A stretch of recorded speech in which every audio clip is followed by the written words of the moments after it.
Okay, so today we will be discussing about elementary mathematical logic. This is the last topic for this term for the prelim.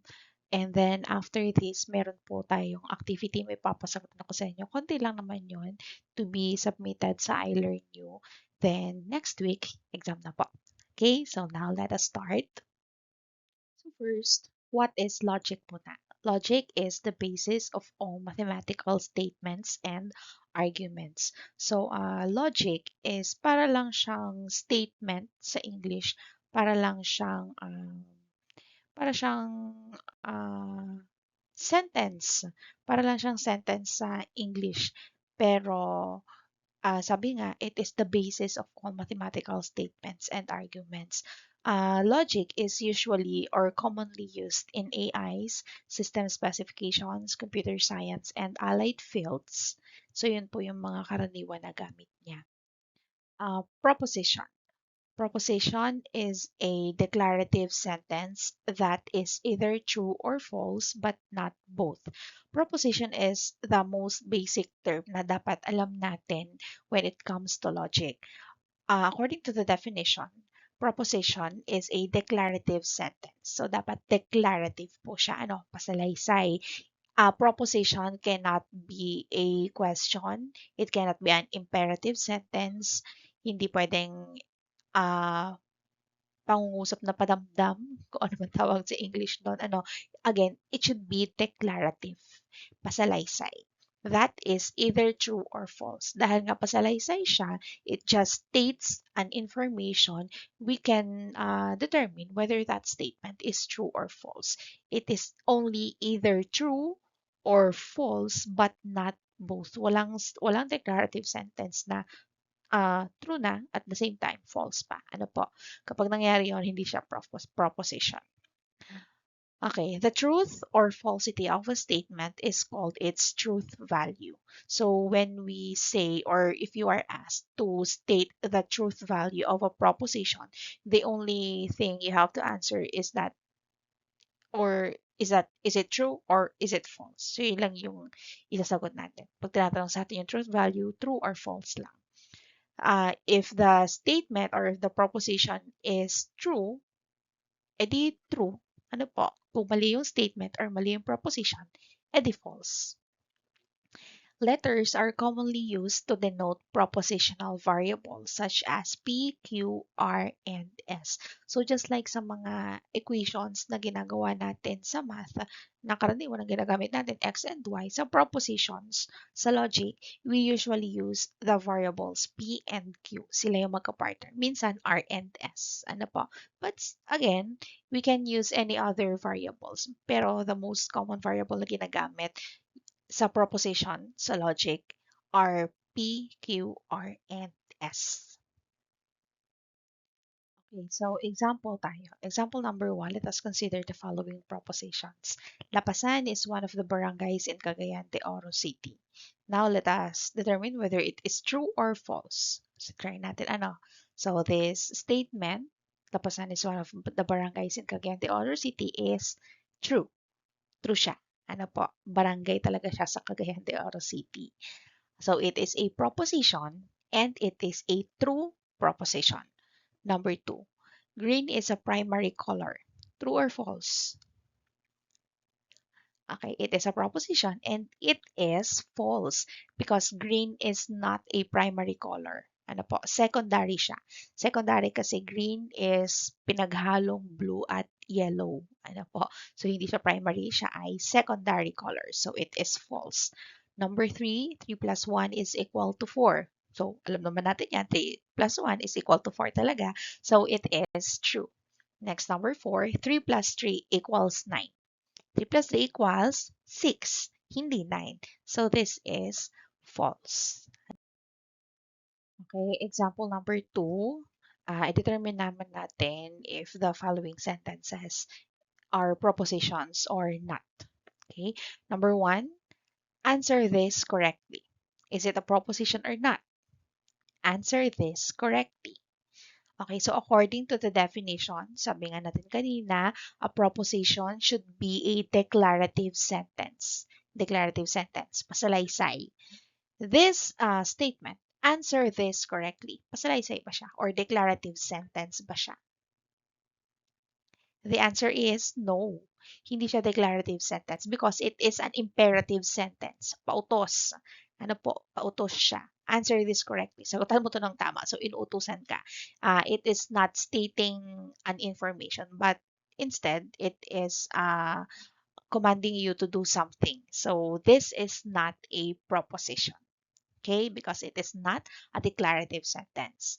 Number two, what is your name? Proposition or not a proposition? This is not a proposition because it is not a declarative sentence. Patanong siya eh. Pangungusap na patanong. So, hindi siya proposition. Number three, 3x plus 1 equals y. It is a declarative sentence. Yes, that is correct. 3x plus 1 equals y. Declarative sentence siya. It states an information. But also, according to the definition of a proposition, it can either be true or false, but not both. Okay, so given that this is a declarative sentence, 3x plus 1 equals y. Declarative siya. Now, let us try to determine whether this statement is true or false. True ba na ang 3x plus 1 ay equal sa y? Or false ba na ang 3x plus 1 is equal to y? How could we determine uh, whether this equation is true or false? Kasi we have to determine talaga whether it is true or false. And since we cannot, kasi nga, meron siyang variables eh. Meron siyang x, meron siyang y. The value or the truth value of this equation, of this proposition, depends on the value of the variables that will be assigned to this equation. Ano po? So since it is a variable and any value can be a value of this variable, we cannot determine whether this proposition is true or false. Ano po? So, kahit na itong equation na to is a declarative sentence, kaya lang hindi natin siya matutukoy kung true or false, still, 3x plus 1 equals y is not a proposition. Ano po? So, there are two conditions that should be met. First, it should be a declarative sentence. And second, we should be able to determine whether that statement is true or false. Okay? Since we cannot determine whether this is true or false, then it is not a proposition.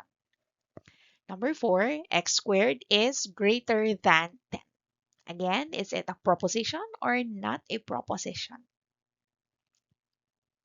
Okay, just like the number 3, it has a variable. So we cannot determine whether it is true or false. It is a declarative sentence. Yes, x squared is greater than 10 is a declarative sentence. But again, it has a variable. We cannot determine whether it is true or false. So it is not a proposition.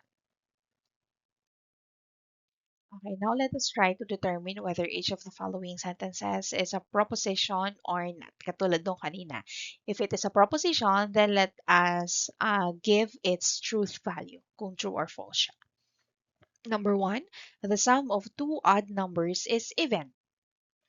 Is it a proposition or not? Okay, so this statement is a declarative sentence. The sum of two odd numbers is even. It is a declarative sentence. Okay, so let us try to determine whether it is true or false. Ang sum daw, kapag nag-add daw tayo ng dalawang odd numbers, ang sagot daw ay even. So for example, we have 3 and 1. 3 and 1 are both odd numbers. If we add them, 3 plus 1, the answer is 4 and 4 is even. So, tama siya. I-try natin ang isa pa. Let us try 9 and 13. The 9 and 13 are both odd numbers. And 9 plus 13 is equal to 22. And 22 is an even number. So, this statement, the sum of two odd numbers is even, is a proposition and it is true. Number 2, why are you here? It is not a proposition because patanong siya eh, question siya. It is not a declarative sentence. Number 3, negative 1 is greater than 0. Proposition or not? Okay, so this is a declarative sentence. -1 is greater than 0. Declarative sentence siya. So let us try to determine whether it is true or false. Is it true that -1 is greater than 0? Mas malaki ba yung -1 sa 0? The answer is no. Kasi mas malaki yung 0 kaysa sa 1. It's not the other way around. Okay, so this is a declarative sentence. It is a proposition, but it is false. Ano po? False siya. Proposition, pero false. Number 4, return the key as soon as possible. Again, return the key as soon as possible. Declarative sentence ba siya? No, it is not a declarative sentence. It is an imperative sentence. Pautos. Ano po? So, hindi siya proposition.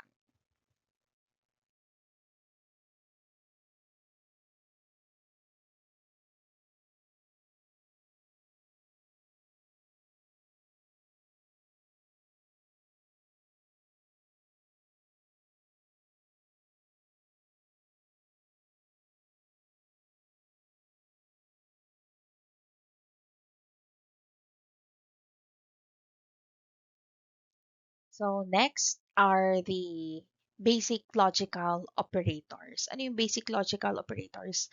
Na-discuss ko na rin naman to last time, pero babanggitin ko na lang din uli. Ano po, di-discuss natin ng mas maayos. Compound propositions are formed by combining one or more existing propositions using logical operators or connectives. Ano yung compound proposition? Sa madaling salita, para siyang yung sa English na compound sentences. Ano po? Pag 'di ba sa English when we say compound sentences, those are sentences nanggaling sa dalawang simple sentences na pinagsama. Kaya siya naging compound sentences. Sa compound proposition, ganun din. It is from a single proposition. Mula siya sa isang proposition na isinama sa isa pang proposition. Kaya naging compound propositions. Ano po?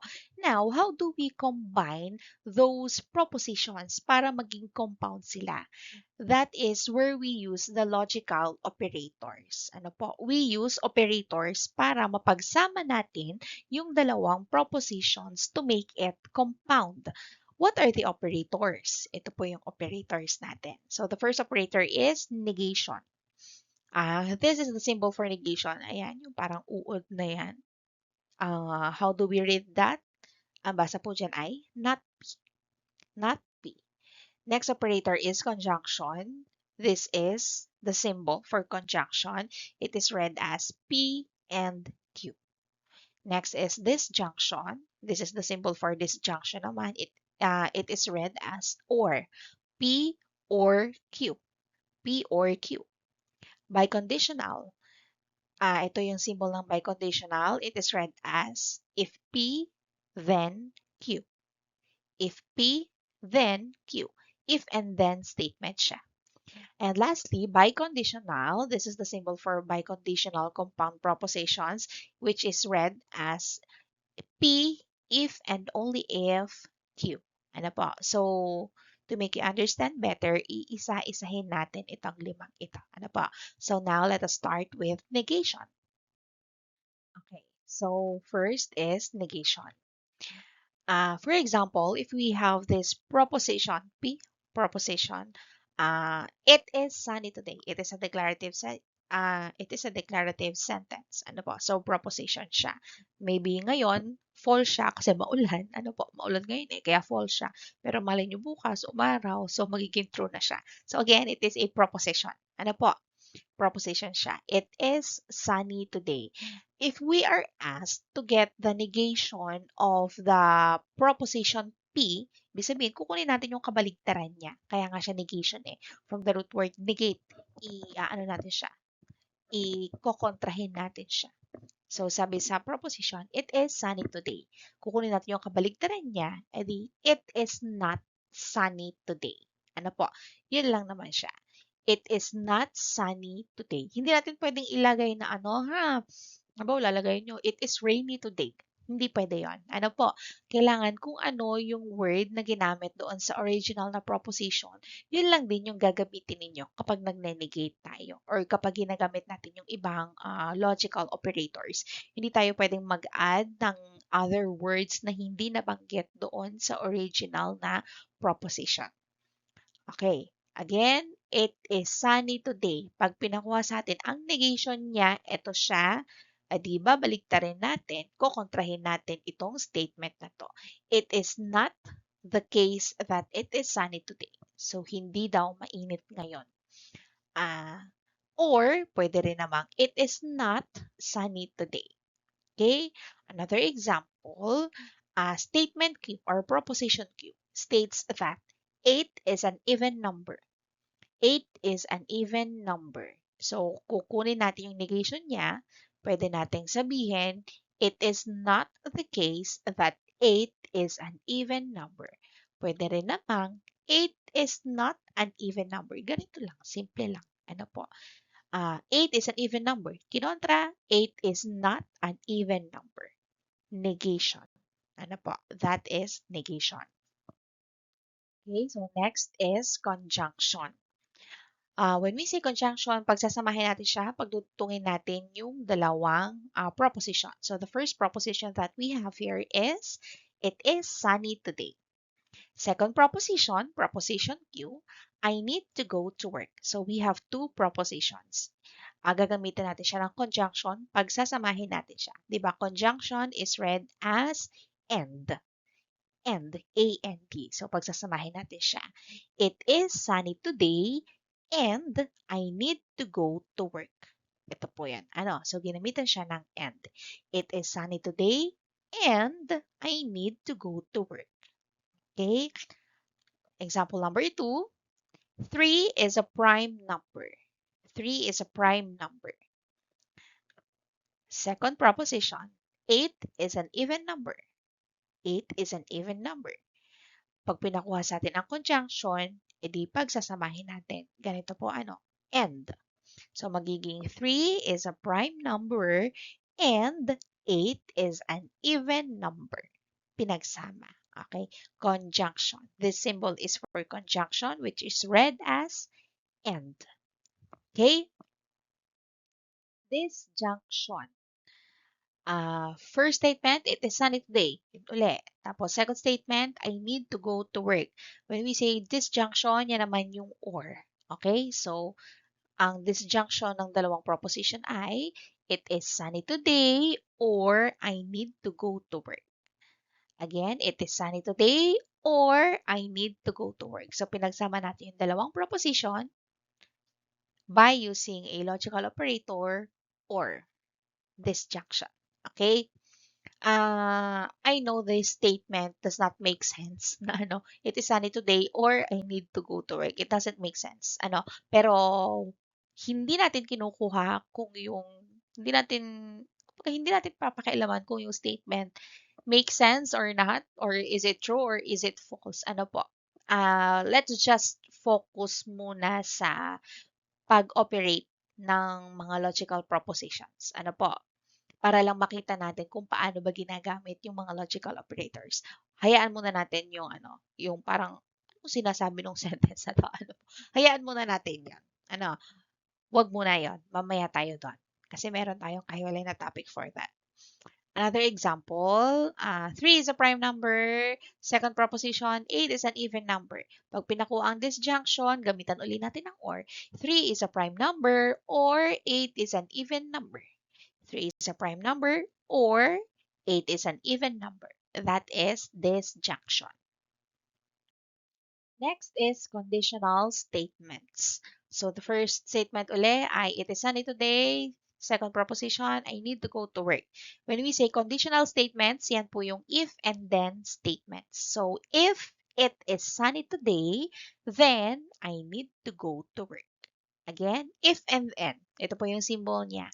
Arrow going to the right. It if I'm sorry, if it is sunny today, then I need to go to work. So if uunahin natin yung statement P, tapos then isunod yung statement Q. If it is sunny today, then I need to go to work. Another example, first proposition, n is a negative integer. Second proposition, n squared is a positive integer. Ano po? So, conditional statement again, if and then statement. So, this should be if n is a negative integer, then n squared is a positive integer. Again, if n is a negative integer, then n squared is a positive integer. Okay? Lastly, biconditional statements. Ito po yung if and only if. Okay? First proposition, I will graduate on time. Second proposition, I will pass all the subjects this semester.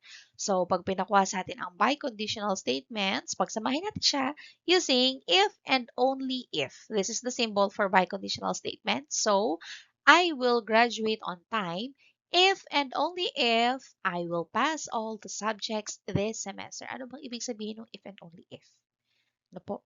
That means, mangyayari lang itong first statement kung mangyayari itong second statement. Ano po? Ulitin ko. Mangyayari lang yung first proposition kung mangyayari yung second proposition. That's what it means. Yun yung ibig sabihin ng if and only if. Ano po? Or parang pwede rin nating sabihin na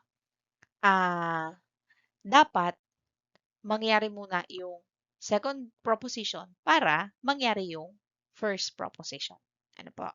Ganun lang siya. If and only if. Number 2, the tournament will take place tomorrow. Second proposition, the weather is good. So, pag pinakuha sa atin ang biconditional statement, it should be, the tournament will take place tomorrow if and only if the weather is good. Ano po? So, matutuloy lang daw yung tournament bukas kung maganda ang panahon. Ano po? So, pag hindi maganda ang panahon, walang tournament. Ano po? So, hindi mangyayari yung first proposition kung hindi mangyayari yung second proposition. If and only if. Okay, so this part will be your activity. Sasagutan po ito sa longpad, pipicturan, isasubmit sa iLearn. Ipopost ko ito mamaya. Ano po? Explain ko na. So we have two propositions here. Proposition P states that I study my lessons every day. Proposition Q states that I will get good grades. Ano po? Those are the two propositions. So for number 1, get the negation of P. Number 2, get the disjunction of P and the negation of Q. Number 3, get the conjunction of P and Q.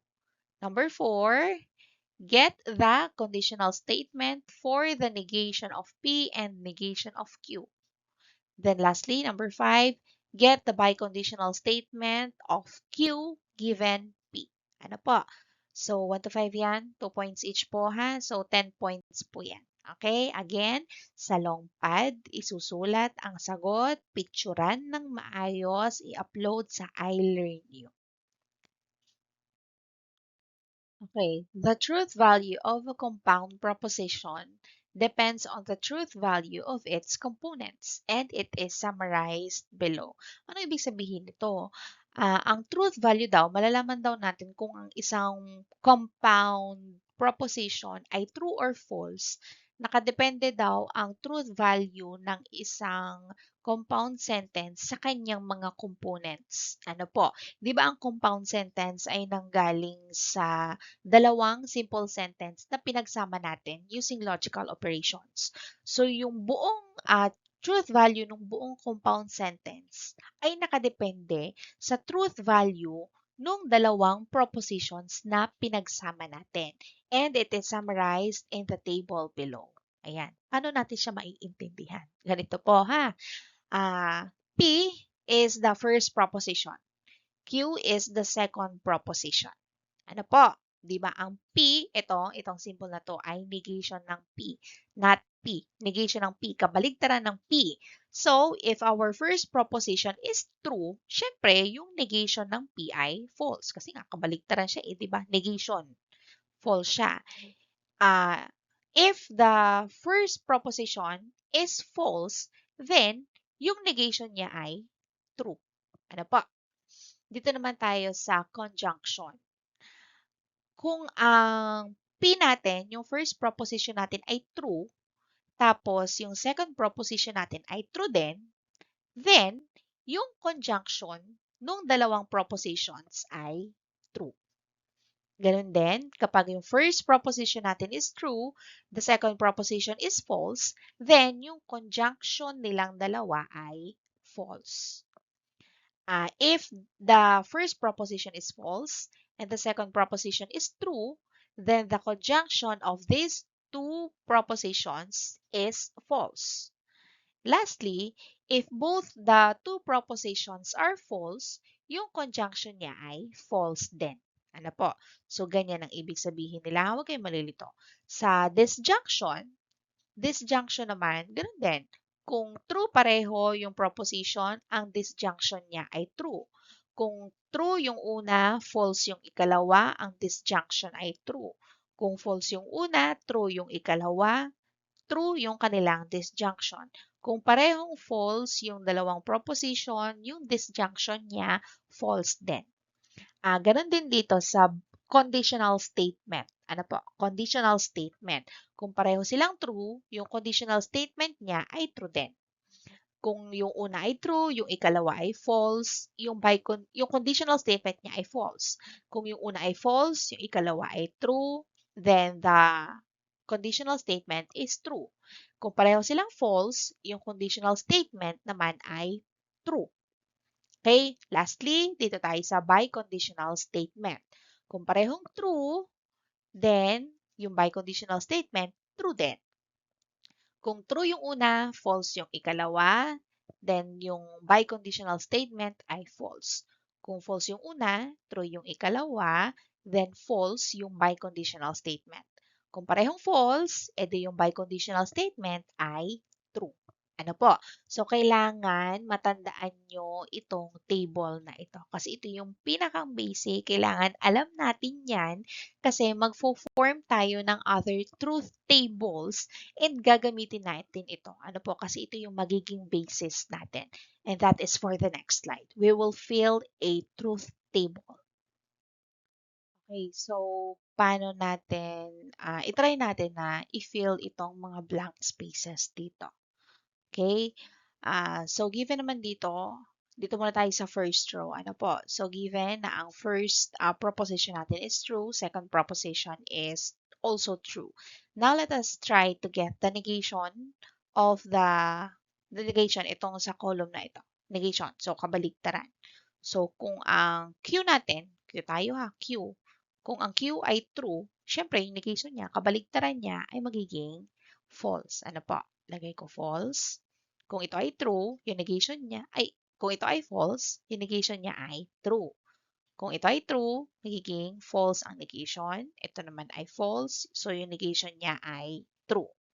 Okay? So, dito tayo naman sa conjunction ng P at ng negation ng Q.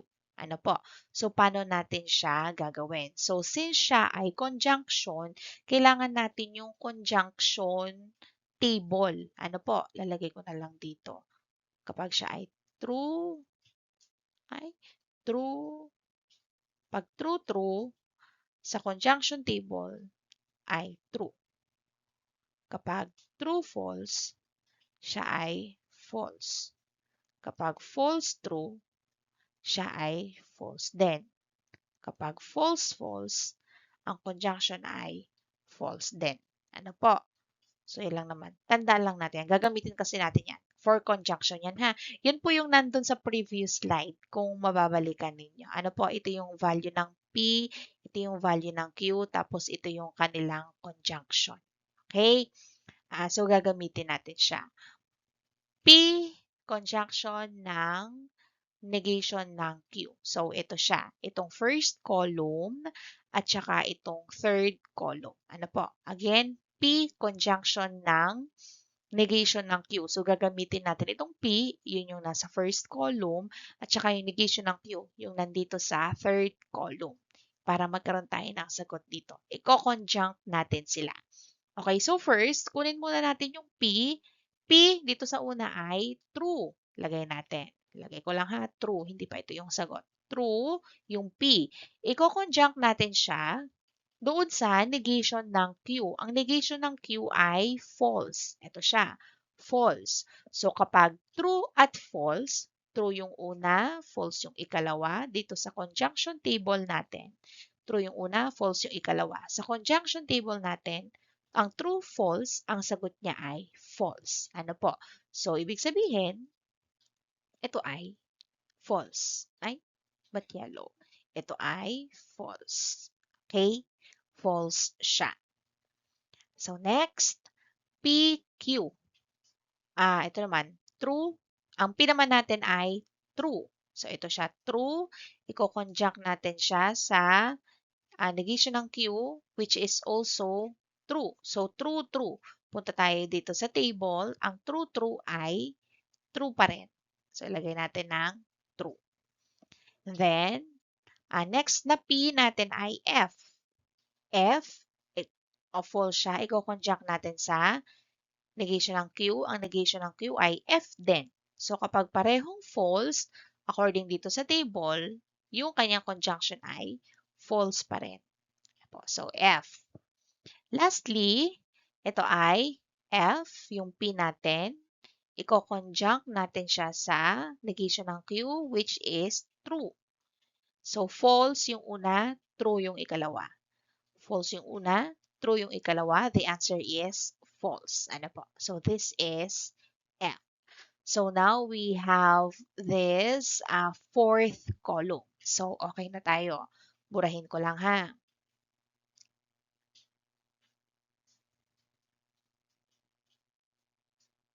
Okay, so hindi na natin gagamitin ito mamaya uli. Tanggalin ko muna. Ano po? Tanggalin ko muna siya. Dito naman tayo mag-proceed sa fifth column. Negation ng disjunction ng P and Q. So, meron tayong parenthesis. Tulad ng palagi kong sinasabi, unahin muna yung nasa loob ng parenthesis. Ano po? Pag okay na yung sa loob ng parenthesis, saka natin siya i-operate doon sa nasa labas. Okay? So, paano? Ayan. Kunin muna natin ang negation daw siya. Lagay natin yung parenthesis. P, kailangan natin yung P. Dito tayo sa una ha. So, ang P natin ay true. I-disjunct natin siya. Disjunct natin siya sa Q. Ang Q natin dito ay true din. Ano po? So, kailangan natin ng disjunction table. Ano yung disjunction table? Balikan nyo na lang doon sa next slide ha. Pero isusulat ko dito. Kapag true, true, ang disjunction ay true. Kapag true, false, ang disjunction niya ay true pa rin. Kapag false, true, ang disjunction ay true uli. Pero kapag parehong false, ang disjunction na ay false. Okay, so gagamitin natin siya. True, true. Ang true, true dito ay true. Ano po? So, negation ng true. E di kabaligtaran ng true. E di yun ay false. Ano po? False siya. Next, negation uli. Negation ng, lagyan ng parenthesis. I-disjunct natin siya ng P. Ano na yung P natin dito sa ikalawa? Yun ay T or true. Tapos yung Q dito sa ikalawa is false. Kapag true at false, true yung una, false yung ikalawa. True una, false yung ikalawa, yun ay true. So, ito ay true. Kaya lang, inenegate pa natin siya. So, kabaligtaran ng true, false uli siya. Okay? Next is, ito na, yung pangatlo na. P doon sa pangatlo is F or false. Lagyan natin ng false. Disjunct natin siya doon sa Q. Q is true. Kapag false yung una, true yung ikalawa. False yung una, true yung ikalawa. Ang disjunction ay true. I-negate pa natin. So, kabaligtaran ng true, yun ay false. Ano po? Lastly, dito tayo sa huli na negation ng P. Ang P natin dito ay F. I-disjunct natin siya sa Q. Ang Q niya ay F din. Ano po? So, false, false. Pag false, false, yun ay false din. Ano po? So, negation ng false. Siyempre, ang negation ng false, kabaligtaran ng false ay true. Okay? So, kompleto na yung ating fifth column.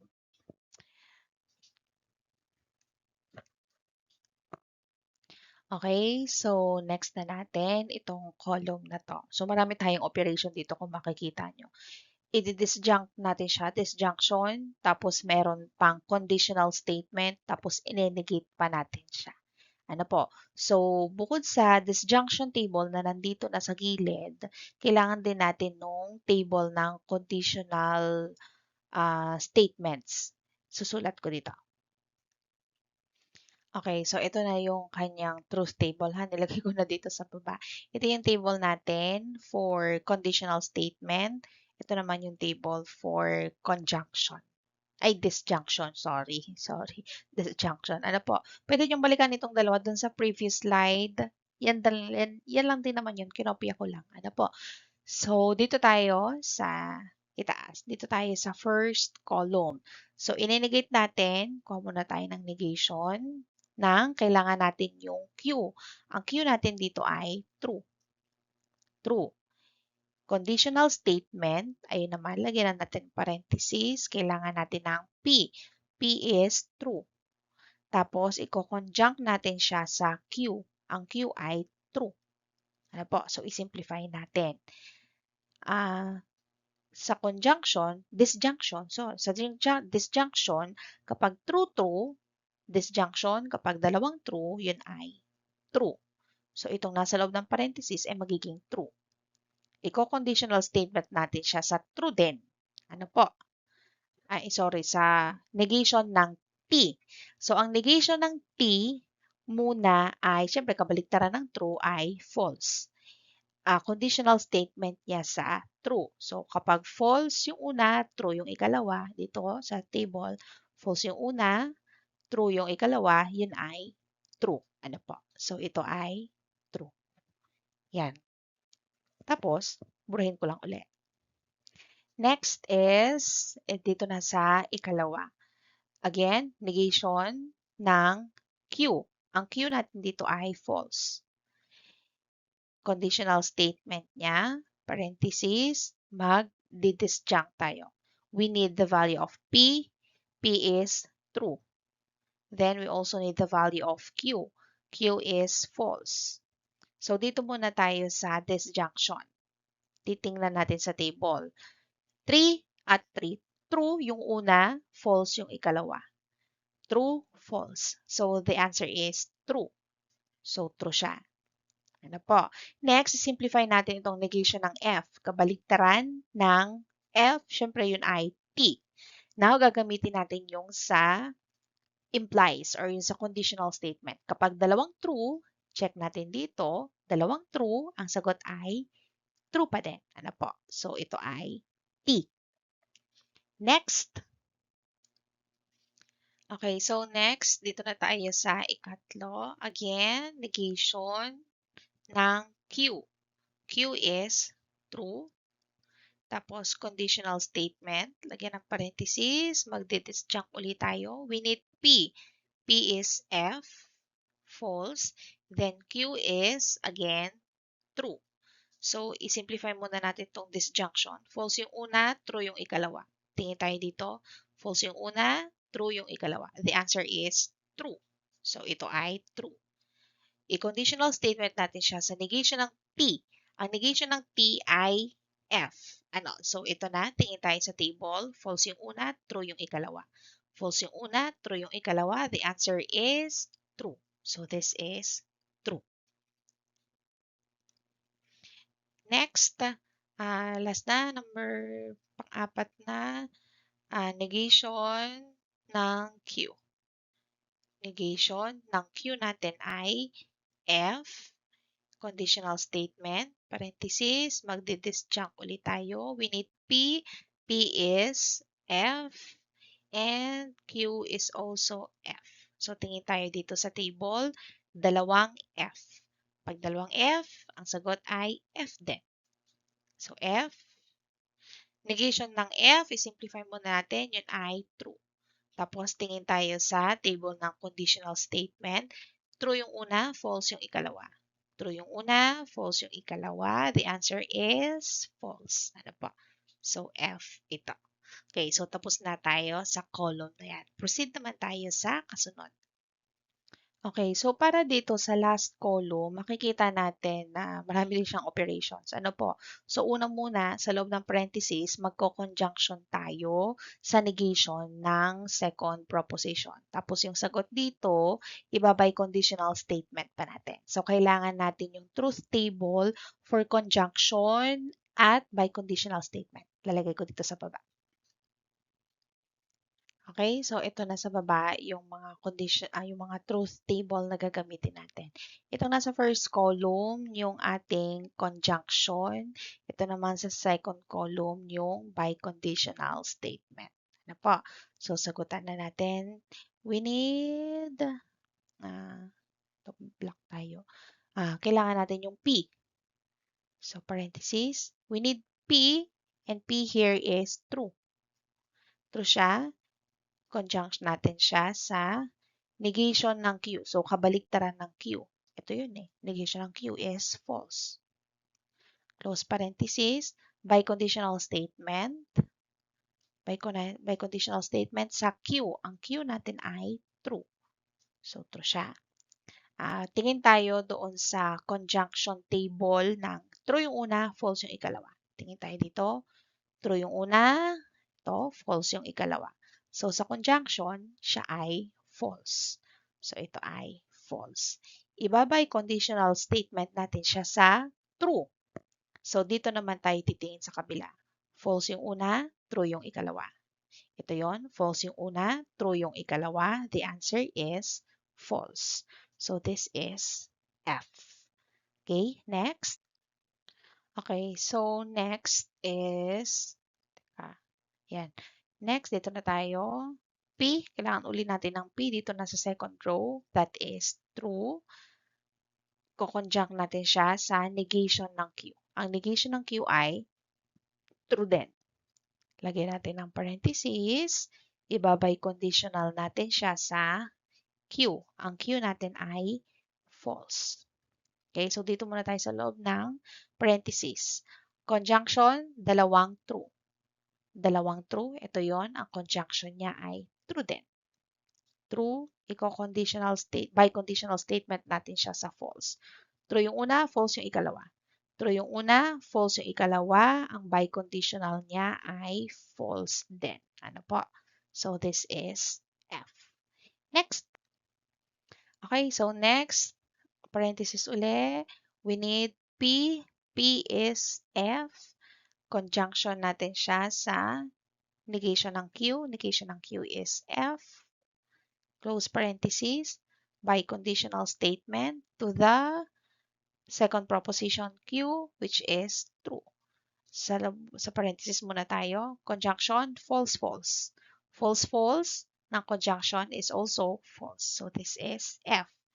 Now, let us look at the biconditional truth table for biconditional statements. First is true, first is false, second statement is true. False, true. Tingin tayo dito, false, true, false, true. So, sa biconditional, siya ay false. F. Lagay natin dito, F. And last na, okay, so last na, open parenthesis, we need P again. Ang P natin dito ay F. Conjunct natin siya sa negation ng Q.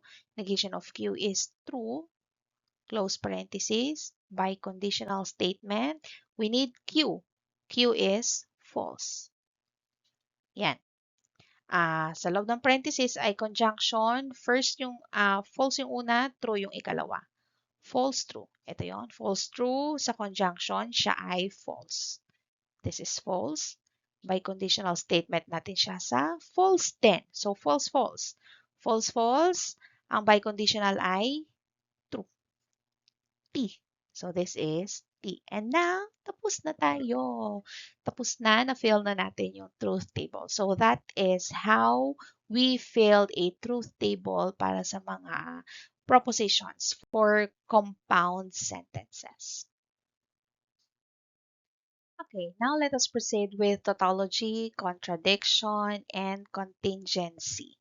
What is tautology muna? Ano muna itong tatlong terms na ito? So first, tautology is a compound proposition that is always true. Lagi siyang true. Ano po? Compound proposition siya na laging true no matter what the truth values are assigned to its propositions. So kahit na yung first statement ay true or false at yung second ay true or false din, kahit anong value niya, basta ang palaging sagot niya ay true. Yun ay tautology. Kung siya naman ay always false, yun naman ay contradiction. And third, if the compound proposition is neither a tautology nor a contradiction, hindi siya laging true, hindi din siya laging false, then it is called a contingency. So to make it clear for you, we have an example here. Filled na itong truth table na ito. Hindi na tayo mag-solve. Ano po? So dito, tingnan natin, alin yung laging true sa column? Alin yung puro true? Nasaan yun? Ito yun. Ano po? Ito yung laging true. So, this column is a tautology. Alin yung tautology dyan? Ito po. Ito yung proposition. Ano po? Q or the disjunction of Q and not Q is a tautology. Ano po? Itong proposition na to ang tautology. Kasi no matter what the values of P and Q, kahit ito ay maging true or false, ganun din yung ikalawang proposition, maging true or false man siya, the answer is always true. Lagi siyang true. Then, yung kasunod naman, yung laging false is called the contradiction. Ano po? So, the conjunction of P and not P is a contradiction. Kasi no matter what the values of the two simple propositions are, the answer is always false. Then, the other columns that are neither true nor false is a contingency. Ano po? So, pwede siyang true, pwedeng false. Maalin sa dalawa. Ano po? So, contingency siya. Okay? Another example ay ito. This column is a contingency. Kasi these columns can be either true or false. Ano po? Hindi siya straight na true, hindi rin siya straight na false. Also, this column is a tautology kasi this is straight true. Ano po? Itong column naman na ito is a contradiction kasi puro false siya. Ano po? So, madali siyang tandaan. Again, if it is always true, if the compound proposition is always true, that is called a tautology. If a compound proposition is always false naman, it is a contradiction. If the compound proposition is neither true nor false, then that is a contingency. Okay? Next, given any compound propositions P and Q, P is said to be logically equivalent to Q if and only if P, if and only if Q is a tautology, which is denoted by this symbol, yung tatlong guhit. Ano po? Anong ibig sabihin nun? Ito daw, dalawang propositions na ito. Ito, kung makikita ninyo dito sa baba, itong color purple, magkatulad sila. False to, false din yung katapat niya. Ito ay true, true din siya. Ito true, true din siya. Ito false, false din yung isa. Ano po? So, which means, itong dalawang propositions na ito, na nasa taas, ay logically equivalent propositions. Ano po? Logically equivalent sila. So, in symbols, ganito po natin siya inilalagay. Kinopya lang yan. kinopya lang. Ano po, nilagyan ng symbol doon sa gitna, which means these two propositions are logically equivalent kasi magkapareho sila ng truth values. Another example is this. At yan, kung makikita nyo, true, true, true, false. Ito din kabila, true, true, true, false. So that means, itong propositions na yan, itong compound propositions na to, at saka itong compound proposition na to ay logically equivalent. Ano po? So, ganito natin siya isusulat. Ayun yung symbol for logically equivalent. Okay, so now we are done with the discussion regarding logic. And as I have said in the first part of the video, in the introduction, this is the last topic for this term, for the prelim. So, please accomplish all the activities that I have given you, both in I Learn You and in our face-to-face classes inside the classroom. So, para hindi naman ako mahirapan mag-compute ng grades ninyo. Ano po? And the exams, next week na siya. Kaya magkakaroon ng pasok o hindi, basta mag-meet tayo next week, itutuloy natin ang exam. Kung mawala ng pasok at schedule na natin ang exam, edi mali nyo, maging online. Ano po? Ganito tayo ha. Kapag next week, sa first meeting natin, next week ha, first meeting natin is the schedule natin for the exam. Okay? Yung second meeting natin is the schedule natin for checking ng exam. Ano po? So, para halimbawa, kung may questions kayo regarding your scores or yung answers, kung tatanungin nyo naman, pwede ba to? So, magkakaroon kayo ng chance. Ano po? Kung sakali na yung schedule natin yung exam or kung yung schedule natin ng checking of exams ay biglang nawala ng pasok kasi nga hindi masyadong maganda ang panahon natin, ano po, edi gagawa natin ng paraan para matuloy talaga siya. It will either be mag-online class tayo or online exam. Yun ang gagawin natin para lang matuloy kasi ayoko siya na made-delay. Kasi, madedelay din ako mag-compute ng grade. Ayoko na madelay. At saka, ayokong umabot pa to ng midterm. Kasi, kung gaano karami yung na-discuss natin ngayon during prelim, ganun din karami sa midterm. So, hindi pwedeng yung topic ng prelim ay madadala pa natin sa midterm. Maiipunan tayo at matatambakan tayo. Ano po? So, again, accomplish all the tasks and activities that I have given you all throughout the term, all throughout the prelim term. Ano po, tapusin lahat ha. Kung may kulang, mag-PM sa akin. Nag-PM kayo sa akin or hindi ko man agad nababasa, nare-receive ko yun. Ano po, basta i-open ko yun pag gagawa na ako ng grade. Hindi man ako mag-reply agad. I-open ko po yun. Pag gagawa na ako ng grade. Gusto ko lang isang paguran na. Okay? So again, this will be the end of our prelim term. Good luck on your exam.